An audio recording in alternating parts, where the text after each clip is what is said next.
Quality is more important than quantity.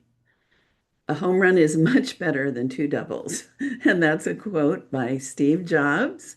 Welcome again, or for the first time, to The Profitable Photographer with Luci Dumas. And I have like 350 plus episodes. So when you love this one, look at what else you can listen to and subscribe, which would be awesome. And if you go to lucidumascoaching.com, Lucy with an I have an ebook called 10 Big Ideas for Marketing in the Real World because I may get out of your chair, get out of the house, go do stuff to get people in your world. All right, so I am excited to talk to a new future friend, I hope, after today, Karen Mhm. Wood. I put out a call for newborn photographers because I suddenly realized, I don't know why, maybe they're just too busy working, but I haven't interviewed as many newborn photographers as I have, let's say, pet photographers. And so Karen responded, and I'm super excited about that. So let me tell you about her.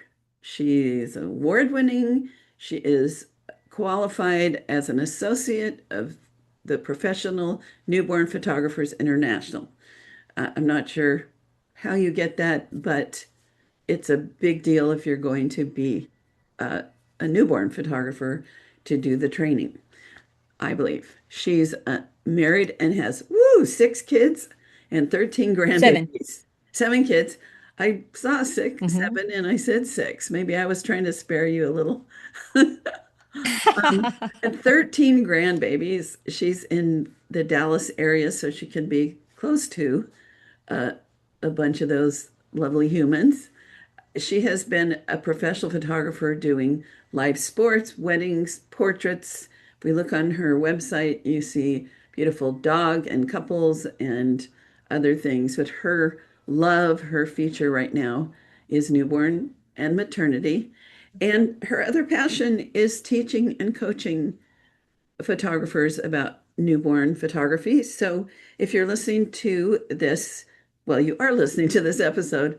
While you listen, think about if you would like to learn more about how she can help you, or if you're part of a professional organization, she would love to speak to your group. Her superpower is getting authentic connection with her people portraits that aren't the newborns. That's a different superpower.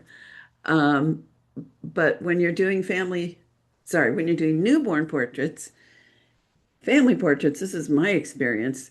Some of the big money is when you include the family members. So um, that's something she likes to teach. And let's see. So let's get going. So, hello, Miss Karen. Hello. Thanks for Hello. having me here. So I'm excited. Me too. Uh, so, little short and sweet. How did you get into the photography, the 14-year journey? Yeah, so Or, I was a hobbyist shooting my kids, and as they, started to leave the nest, I started to think about what I was going to do with life. Went back to school for a web design degree because photography wasn't available, and so that gave me a foot up on design and composition, and I had been shooting the senior kids for my kids' high school classes, and then start people started paying me, and I thought, well, this was always a dream. Let's see if we can make this work. So that's how we and got it's going. so what I love about your story is, and I know a lot of listeners can relate to this, is you didn't start at 20, you didn't go to college, you had a very active, busy life. And then at a point, this was a reinvention or an addition to your life. Would you say Yeah. that's a fair Yeah, assessment? absolutely. Yeah, yeah, yeah. All It right. had always been that thing on the back burner, Right, that I loved. So, right, yeah. right. Um, Karen, you don't know that I started business in 82 and it was my second business. I had a little business in the airport, and during a recession, my contract was canceled. And because it had been my hobby, just like you, I had this like, okay, what next? And all points like the Mhm. magic eight ball. It sounds like you and I both had it say all Yep. all things point, what is it? All things point to yes, everything points to yes, whatever that was. Yeah. Right. So the moral of the story is it's not too late. You're not too old, you're not too young. Exactly. Yeah. You've been in a small Mhm. town, Reno, Nevada. 100,000 people would be my guess. Is there that many? Is there more? Yeah, I'm not very good at remembering that, but that's more or less 100 to maybe 150. I can't Yeah, remember, but yeah. so medium I don't know what it small is now. It's bigger, but to, you know, yeah.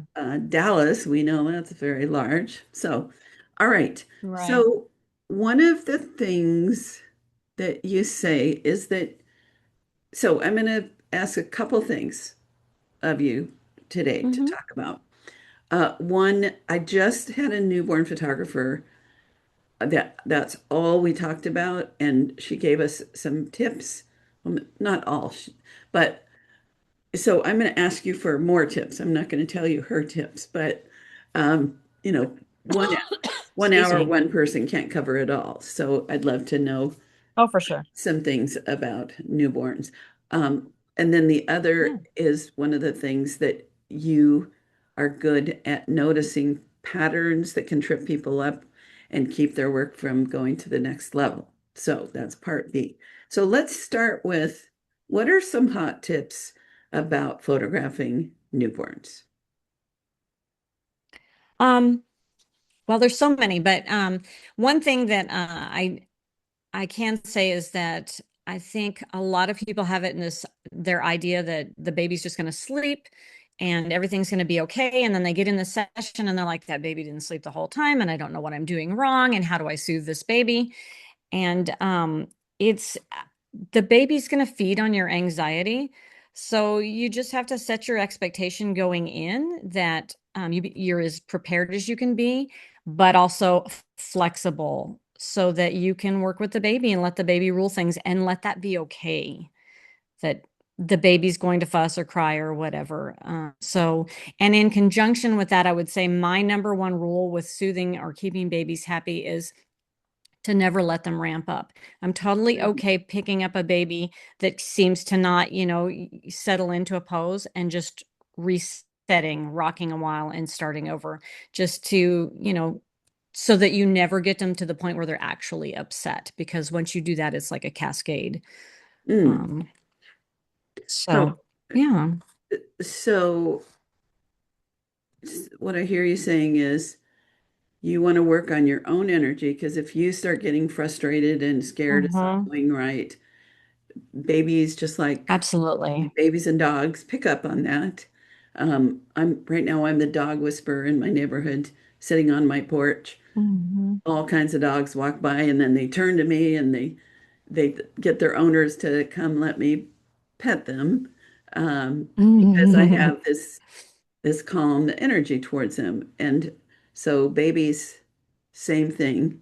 And then the other Yep. thing that I heard in that is it's okay for babies to be fussy, but they can spiral to pretty much Yeah. impossible to do the session. So how Yeah, well, you don't, it's not good for them. It's not healthy for them. You right. don't want them to get to the point where they're really agitated. So control your own response to that, your own emotional response to that, and focus on meeting the baby's needs. And if that means picking that baby up and spending some time loving on them, rocking them, giving them back to mama, whatever needs to be done so Hmm. that you can keep them from hitting that point where they spiral. Yeah. Right, right. I learned because Karen, newborns in my own style before the baby burrito era. And I guess some people call it the frog pose. I always called it the monkey face. Hmm. Before that, I Hmm. did lots of newborns, black and white, in parents' arms, nestled in Hmm. a beanbag, actually, that I called it my cloud. Let's see, where was I going with that? Um, and what I found is I I had learned about how to pick up a baby. I'm sure you know this too. Bounce, Hmm. sway, and pat, Hmm. right? Is that? Right. And a lot of times the parents had no idea about how to do that. So have you found Right. that sometimes you're actually like the newborn doula with your I clients? absolutely am. We talk about all kinds of things during the session when the parents are like, wait, what did you just do? How did you do that? One of the things is, you're talking about like different types of rocking techniques. One thing is like if you'll rock them in a real big arc like this, Mm, it's kind of like being in the womb, the rocking of mama walking. And so you can do them, like you're holding them securely, but, just kind of rocking them in that arc is a good one. You can also turn them over and hold their little bum and let their little chin rest in your hand and do it that way. And that mm, can help. Just changing that position seems to soothe them well. hmm. Um, and adjacent to that, get really good at wrapping because that is your magic bullet. If baby is just not having it, a really good secure wrap, not too tight. There's a lot of things to be concerned about that to make sure you're watching body temperature and sleeping patterns, breathing patterns, all of that when they're wrapped. But a nice secure wrap can knock them right out, and you can really get them into after they've gone into that deep sleep, then you can kind of release that wrap a little bit and do some different things with it, but get good at wrapping because that'll be your friend. So is your goal with new newborns to have them sleep? So not all my shots are sleeping shots, and I love a good relaxed awake newborn if they Hmm. just happen to be that sort of personality where they're happy to be awake, but they're just like checking everything out. Hmm. That's great because mama is, I'm going to tell you what, the shot that will always sell is a wide awake shot. If Mm. you catch the baby's eyes open, they are not going to walk away from that photo. So I do I'll give the credit to Hello Little. They do the baby what do they call them? What do you call it when you get arrested? Mug shots. Oh, oh, The baby yeah, mug shot yes, shots, and they teach this, and I learned that from them, and it's very simple to learn to do, and they sell every time. Mamas love those wide awake shots, yeah, so yeah, learn to do some of those, and you'll yeah, in your own way. You don't have to copy somebody else's work, but right, just the idea of it. right. Yeah. Something I learned because I trained with this company where they would get the list of babies, uh, probably Hmm. the era of when you had newborns, and they would go out to the house and set up a little mini studio with just a portable 5 foot wide background and pillows and blankets and things and do these like unnatural newborn. But what the guy that I trained with was first of all, he was a master at making noises that made babies respond. But I learned that to going back to when they're getting fussy, putting my hand on their head, gently on the Hmm. top of their head, squishy, so careful, and feet for a Hmm. time. Somehow our energy with that can calm them down. Right. So that's a little tip. I, Yeah. I I love that. What Head, bum, and back. yes, yes. Um, so if someone is watching on YouTube, hope you are, Karen has a rack of wraps. And yeah, if Baby, you I can see 'em. see that, and she keeps them with just curtain clips and a rod. How many do you think you have? Oh, good grief. Um, well, I know that I have probably about 130 backdrop fabrics, and a lot of them have matching wraps. So probably have maybe 80 of the wraps. I don't Oh, know. Lordy. So Maybe more. I don't know. Too how do you, many. how do It's an you addiction. determine? Yeah, that less is more is not your motto right there. Not mine either. How do Well, you choose? How do you possibly choose for a client? I love, of course, where wraps are concerned, fabrics that have good stretch in both directions are the best. Um, so that you can not just wrap them around the baby, taut, is that it? Anyway. Mhm. But when you do it, you can smooth it out both ways, right? So you can, so stretch both ways is important. Not necessarily, I mean, if you find a really good fabric that doesn't stretch both ways, you can make it work. But um, I like texture. So if there's something that has an unusual texture or a nice pattern that I think will photograph well, then I like those. Um, Texture photographs really nicely. So I like things that are like nubby or have something to that's interesting, like the soft knits or anything like that. So, And mm, so, how do you decide what to use on a session when you've got 100 options? How do you narrow it down to right. this baby, this background, this wrap, this basket, this thing? How do you figure those things out? Yeah. So a lot of my sets are based on something that the parent intimated to me or even requested.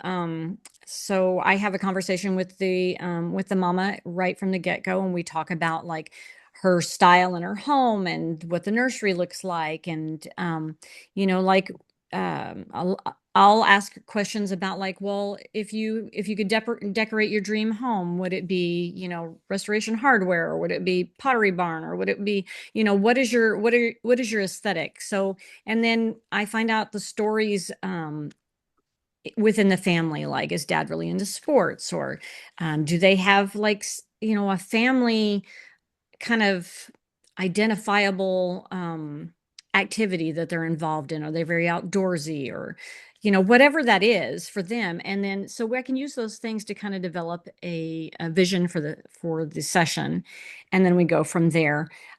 So for one family it might be, oh, we're really rustic, we like outdoors, we're mountain climbers or hikers or Hmm. whatever. Then the baby's nursery is in olive greens and foresty things or whatever. Then I'm going to pull in those textures that kind of Hmm. lend itself to tree bark and branches and all of those things, and those colors obviously. And so I just go from there, and I build a story first, and then pull in the things that will help tell that story. I love that.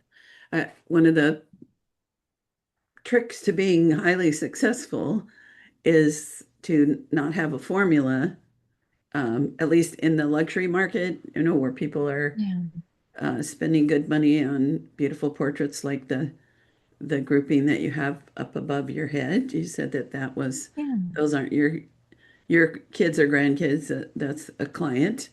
Um, Correct. so I love that custom nature. One of the things I always recommend is that photographers gain a little bit of interior decorator knowledge, Hmm. because when you can say, oh, this is modern, uh, or contemporary, oh, this is mid-century modern, this is Hmm. eclectic, this is uh, like if you came in my house, you might say sort of French impressionist. Like I love I love things not like heavy Victorian, but um, and to be like, oh, this is a cool palette. This is so when you speak like this, I'm guessing you understand this well. Our Hmm. value becomes elevated because they start to see us as designers of portraits.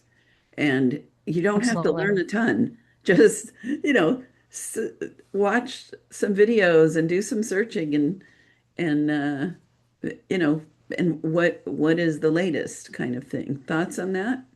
Yeah. Yeah. So the luxury market doesn't want cookie cutter. They want something that's personal and meaningful. When they look at something on their walls, they're not going to hang something on the wall that looks like everybody else's. They want their story told. And that's why when we were talking about connection earlier, why I think connection is so important, because that tells the story of their identity in this world, right? Is who they're connected to. So all of that plays in when you can walk into the space and say, I'm not only I don't only take great photos, but I'm going to make those photos tell your story and be Mhm. you. And I'm going to understand what's valuable to you. What are your values? Um, what are you hoping to set the stage as in your home? Like Right, the atmosphere. right.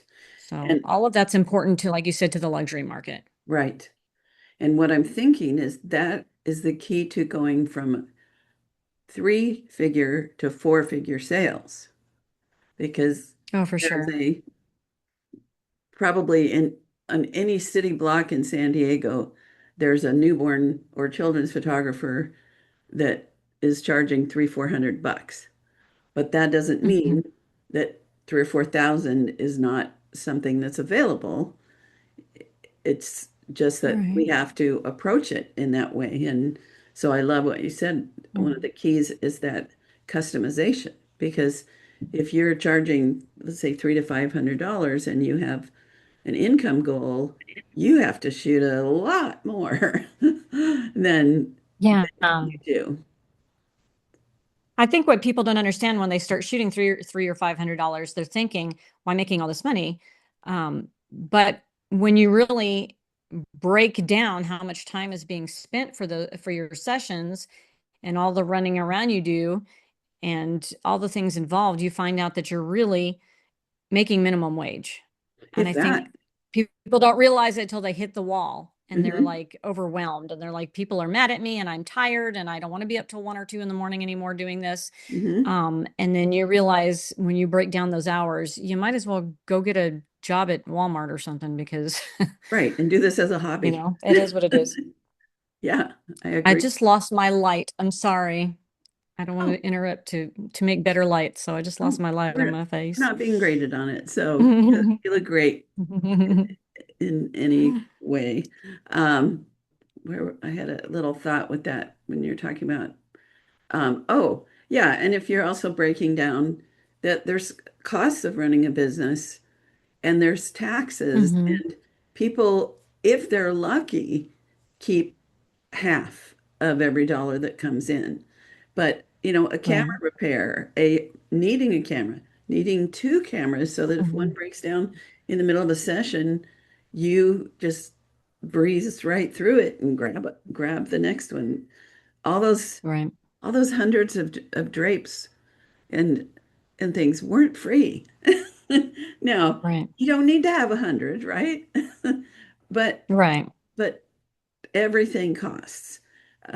So yeah, Right. I love that. So why not personalize something and create an experience for people and have them invest well and value what we do?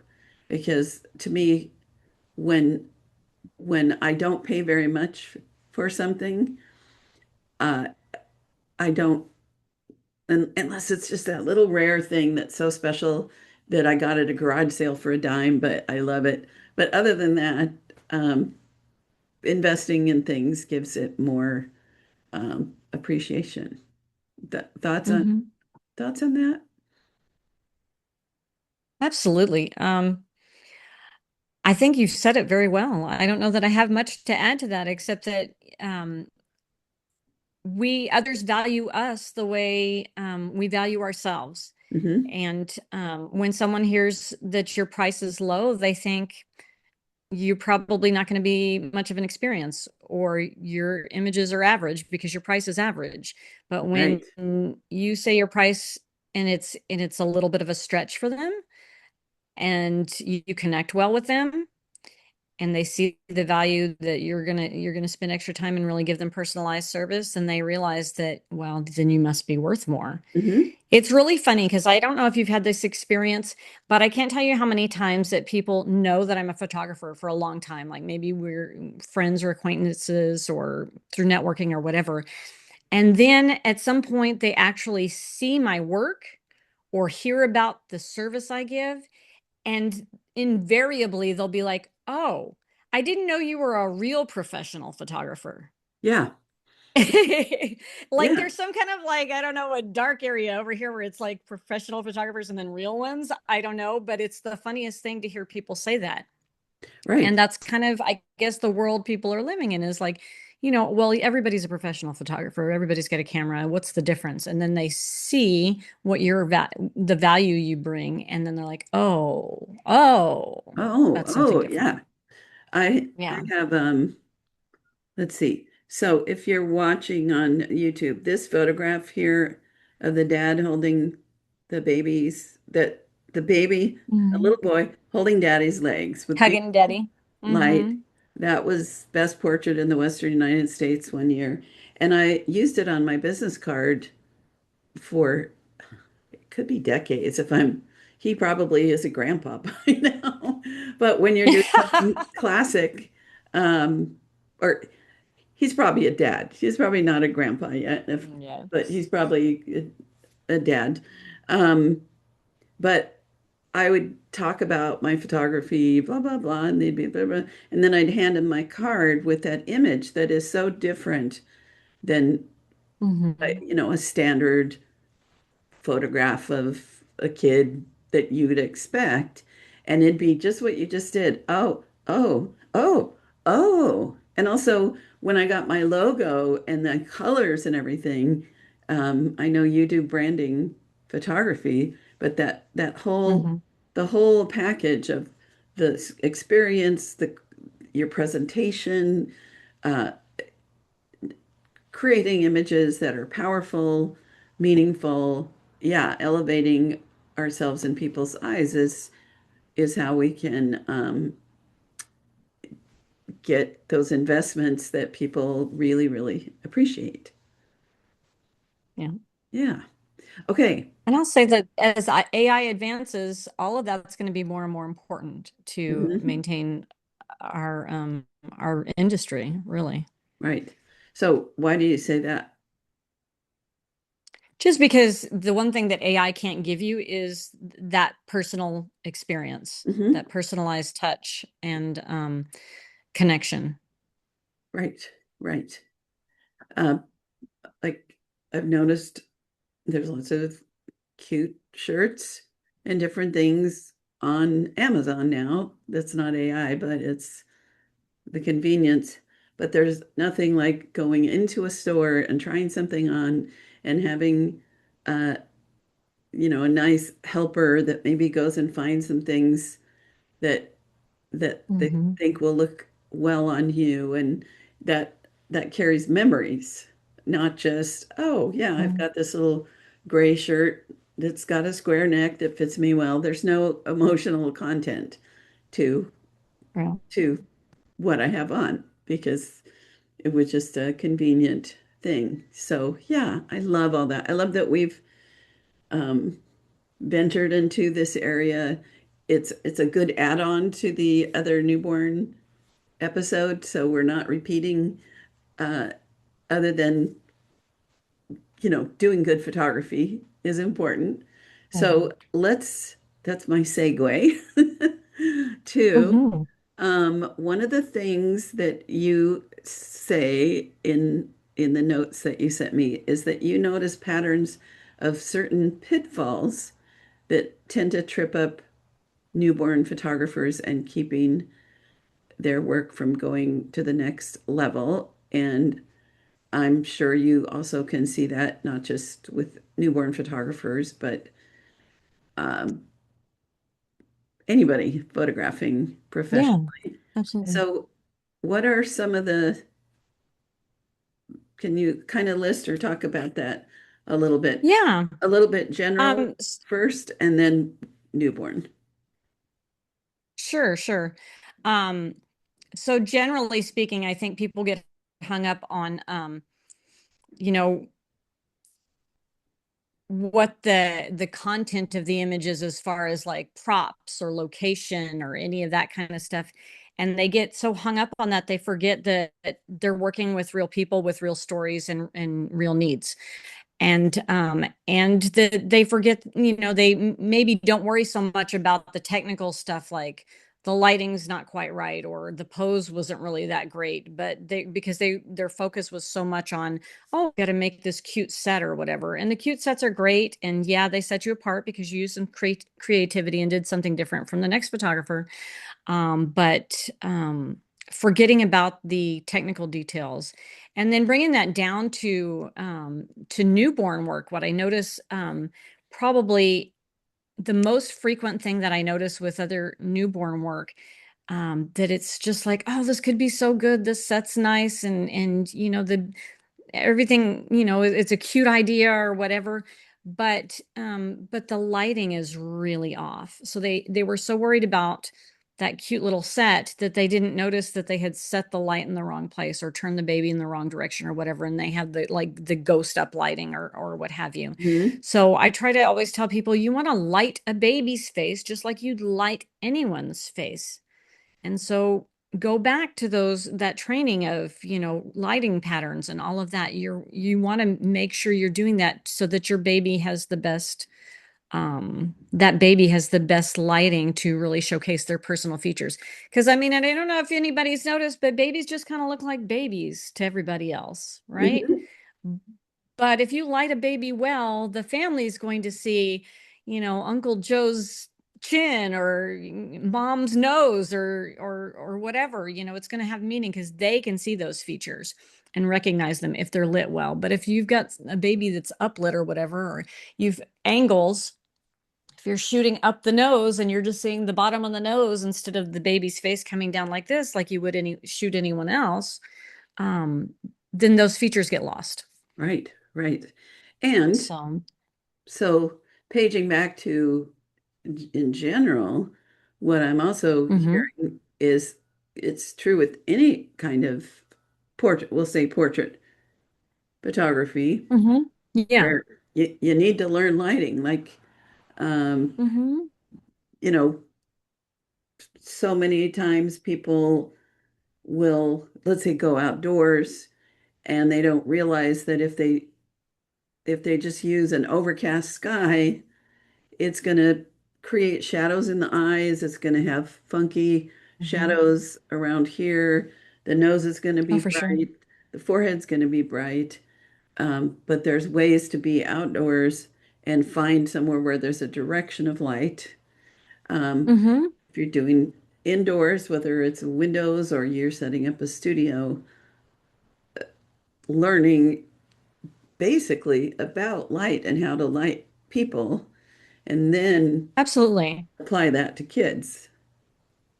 Yeah. Yeah, absolutely. And and I've had people, one of my really good photographer friends that, uh, lived in the Tahoe area when we lived out there. She would always say to me, "Was this natural light?" And I'd tell her, "Yeah." And because when I shot outside almost exclusively, I would shoot natural light. And she said, how do you get those catch lights in their eyes when you're shooting? You have so much light in their eyes when you're shooting a natural light. And I'm like, well, just because you're outdoors and you're not using a flash doesn't mean you can't get catch lights. You just have to know how to position them and look for the light and use the light that's available.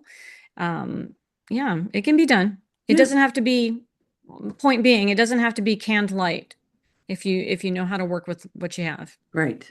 A couple weeks ago, so in March, I did a solo episode about light in general, and I have a little PowerPoint about uh, basically how to find the sweet light, the directional light outside. So if someone's Hmm. like, "How do I learn that?" Well, you can page back to maybe episode 351 or something, and I chat about that. I love that you have that strength as well. That's one of the things that I don't personally love,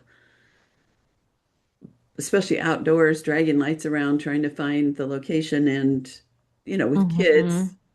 uh, like those children right behind your head, um, that's a beautiful time of day. And you also have them turned towards the beautiful, sweet light. But I'm sure you can go outdoors somewhere that's not late in the day or first thing in the morning and find some quality light. Is that in your realm of superpowers? Yeah, if if you're shooting at a time of day where the light is pretty powerful, then um you have to look for the places where the light can be filtered or bounced or whatever in your environment. Hmm. And so maybe that means do an urban shoot in between alleys to block out light, or turn put go into the trees but turn them away from the direction of the light in the trees, and let that just give them some rim light on the back of their hair or something. Hmm. You have to train yourself to see the light, to see its direction, to see its quality, and then how you can use it. I Shooting weddings does that to you a lot because you don't have any control over when you're going to be shooting portraits, and if the sun hasn't gone into golden hour yet, what are you going to Yeah. do? You still have to figure it out. So you use what's around you, and sometimes that means turning them into the light, but please tell them to close their eyes. Do not make people look into the light. Yeah. Yeah. And even when there is that sweet light at a wedding, there's not time to do every photograph. Like in December, there's 5 minutes of sweet light before the sun goes down and 5 minutes after. And so we don't have, Yeah, at least here in San Diego, it's different, different right. longitudes. And it is different in different places. You have to learn your area too. Yeah. Absolutely. And the sun moves different times of year. So a spot that could be awesome Hmm. today, uh, the sun goes down 6 months from now in a little different location. And Right. yeah, so what I hear you saying is you got to learn your craft, right? Yeah. And the art. Any other pitfalls that you see that trip up photographers? I That, think as far as newborn work goes, I feel like people don't value enough the idea of getting good training in baby physiology and safety. And mm-hmm, so I see a lot of images where the baby's a little bit too curled over or hunched over, and the chin is like down like this. Maybe they're in a basket or something. And that can actually block their airways. So, just other things with babies, physiology wise, if you really learn like how their weight is distributed when they're posing them on the beanbag or table, that little things like tucking a knee under in the back will shift their hip and make it more comfortable to be for the front of their body to be posed the way you want it. And so that can make all the difference in how your pose works out and how baby relaxes into it, because it's the difference between uncomfortable or comfortable. So just knowing the stuff about the baby before you get into working with the baby is right, so important, and people usually just jump right in without knowing those things, right, and it can make all the difference in how the sessions go for you and the baby. right. So I have a little hot tip um, for posing the parent with the baby. Uh, uh, I don't know who taught me this first one, but you have a show hand and a working hand. And so, Oh, I love that. well, so this is tip A, so there's two. So the show hand might hold the baby's bum and hold it up close to you. Let's say, let's say Hmm. this is the head. And then that's the working hand. And then the show hand is where you place it.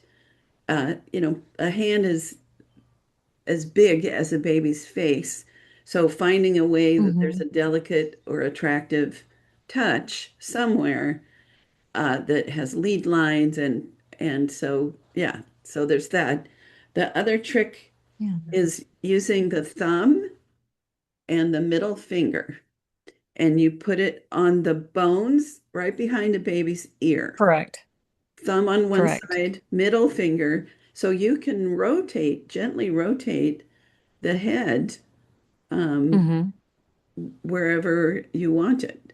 So that's one Right. of my things that I help the parents figure out how And to do that. in here too, with the like the jaw area, just to But gently you kind wouldn't, of. but if you're photographing, them. You wouldn't Right. a mom have their. Well, if it's a composite, you would. Um, so one of the things that you mentioned the froggy, I don't know if it was after we got on or when we were chatting before, but you mentioned the froggy pose. And there are some photographers who won't even do the froggy pose anymore because there's some evidence to support that if it's not done well, it could be very dangerous. Mm, So, um, but some people don't realize that that's a composite image and they'll try to do it in one shot and let go of the baby and the baby could fall over and all of those things. um, but it's also it puts pressure on that top of their that's the top of their cervical spine, mm, and so there are a lot of things, little things that could be that seem you see them in a photo and you're thinking, oh, I'm going to make that photo or I'm going to try to make that photo, but you don't have the information behind it to do it successfully or safely. So that's kind of owning back to what we were talking about before. The froggy pose should always be done if you're going to do it. I'm not necessarily saying you should do it, but if you're going to do it, it should be done as a composite, and part of it is done by holding the little hands in place, but your hand or the spotter's hand is under their chin to give mm, support. mm-hmm, And then you'll, like you were saying, on the back of the bony part back here on the back of their head, then you would switch it out and you're mm. holding the baby's head off, like, so there's no pressure on the hands, but they're Interesting. just touching. Yeah. So And then you composite those two images together. that's a whole new. Also, Okay. people do the froggy in different ways with the feet too, which is important. So definitely get training for that pose if you're going to try to do it before you attempt And it. this is another reason we need to um, think about four, 4 and 5 figure uh, paydays, we'll just say, rather than three, because you can't do a composite on 100 images if you're selling 100 images for No. $300. No. So I love that. I love that. Okay. So, two things before we close, because the clock on Yeah. the wall says it's almost that's all. I don't know where that came from. My childhood, something. Um, so I understand. Warner Brothers, I think. Yeah. Yeah, I should research that. Uh, anyway, I know that you love to help others learn, and you have a gift for the first 8 people that sign up for it. Um, if Yes, you're ma'am. listening to this 6 months from now, she may have a few more available, so don't think, oh, I've missed the opportunity. But for spring, you're offering 8 uh, 15-minute image critiques and coaching. And so, how can Yes, someone find that and sign up? And you've set this up just for us. So, if you can't find it in the future, just contact Karen and absolutely. she'll see if she's got space to do that. But where do Yeah. we find that? So if you go to my website at karenlane.com, and that's KAREN hyphen LAINE.com slash for photographers. I think it's just slash photographers, but if you just go up to the menu at the top, you'll see a button that says photographers. And on that page, right near the top, there's a button for the 15-minute critique. We'll leave that up for a small amount of time to allow people to find that. And then when we've reached our 8 people, we'll disable that. So then you'll have to contact me directly Great, after that. great. But yeah, So the last thing is I always like to give you an opportunity to either share one last thing that you might think, oh, I wish I had mentioned that, or just a parting thought Mhm. in general. Oh, for sure. I'll probably remember later. Oh, I should have said that as soon as we get It's off. always perfect Um, though. Yeah, absolutely. If you are really interested in improving your work and you're not really sure how to do that, maybe you've hit a wall and you're like, I don't know why this isn't any better. I don't know what my mistake is. I can't figure it out. Reach out to me because sometimes it's something so obvious and so simple, and it can get you right over the hump. So And never discount the value of seeking education. Never quit learning. Great. I love that. That's part of why I love doing my podcast is that I have a little private workshop uh, once a week or 3 times a month, and then I get to be the teacher once a month, just the way that I've chosen to do it.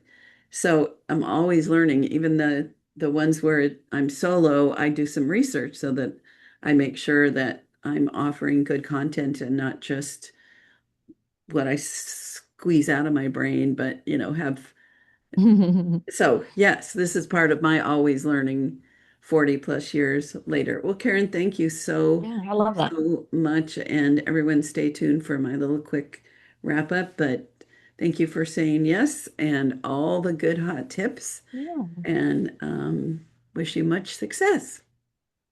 for sure. Thank you. You're welcome.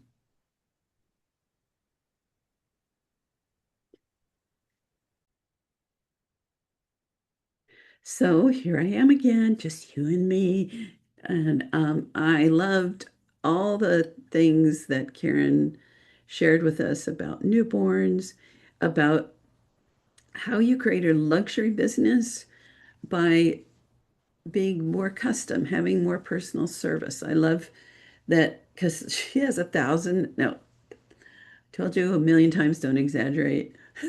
She has 100 plus backgrounds and wraps and different props and things, and how she can really super custom a session uh, by spending the time with clients, talking to them, and learning about their decor and their family style and creating a unique piece of art. And that's where, as I said, it's easier to go from hundreds to thousands in terms of what people are willing to invest. Of course, we have to find those people who have the income and would love what we do because there are people who can afford it, but they don't want it, and people who would love it, but they can't. And, so that's a whole other conversation. She gave us some hot tips about newborns, and her number one tip was to be flexible. Keep your energy calm and accepting and positive, because babies will pick up on that. And also learn how to soothe babies, but don't let them get to the point of distress where there's no turning back. Um, it's okay to stop, take a break, uh, have a feeding, uh, just whatever needs to happen, um, instead of trying to force something. She said, I love this, that the sleeping baby is not the big money ones, but when you get the baby awake with his eyes opened, moms always buy those. We talked about some of the fabrics that you want to look for, stretchy and always soft, texture's nice. Um, let's see. She said that people can get too hung up on the props and the sets and everything and forget that they're working with people. Both when there's children, when there's adults, all of that. She also talked about how important it is to learn lighting. And when you're working with small humans laying down, if that's what you're doing, you still have to watch and create that kind of light that has nice patterns on the face. And then her final thought was get help, learn, keep learning, get support, get mentors. So thank you again for tuning in, or thank you the first time. And remember, you can go to lucidumascoaching.com. My podcast episode is there, on YouTube, The Profitable Photographer, and I've got a little ebook, and I've also got a little marketing um, gift on lucidumascoaching.com. So that's it for now, and see you next time.